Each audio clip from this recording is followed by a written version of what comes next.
Remember Vulgus? Yeah, this is probably the only guy who does.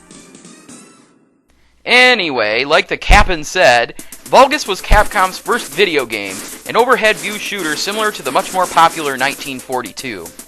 You float through space in an oversized Roomba, blowing away bugs with a wimpy laser cannon and a limited supply of less wimpy power shots. As you can already tell from this footage, there was nothing special about Vulgus.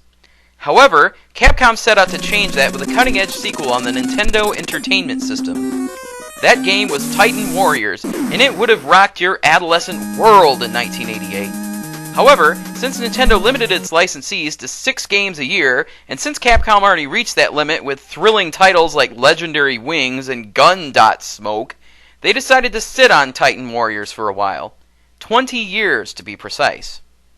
At the tail end of 2007, the game was finally released.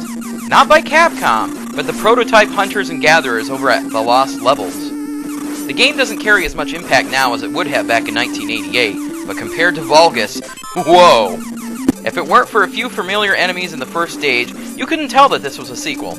A lot more thought was put into the level structures, and the wimpy pea shooter from Vulgus can be boosted to butt-kicking levels by collecting power-ups. The handy power shot is gone, but it's been replaced by side armor, which works a little like the force unit from R-Type. Press a button and the shells shoot outward, letting you nail those pesky cannons hidden behind walls. Past that, Titan Warriors is exactly what you'd expect from a Capcom game on the NES.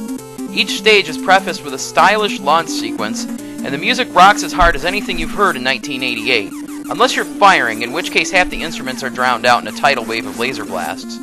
The enemies aren't as iconic as the usual NES villain, but there are a few gems here and there, like this mothership packed with eyeballs and demon heads, or this unborn menace who seems harmless enough at first. However, if you don't take him out now, he'll come back to haunt you later.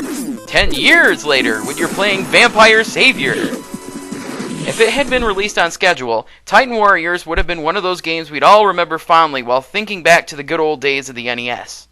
However, there have been so many great shooters in the past 20 years that Titan Warriors is bound to suffer by comparison. It's best to take this one in context.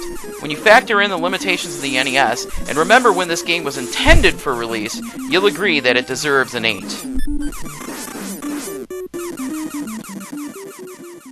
1, 2, 1, 2.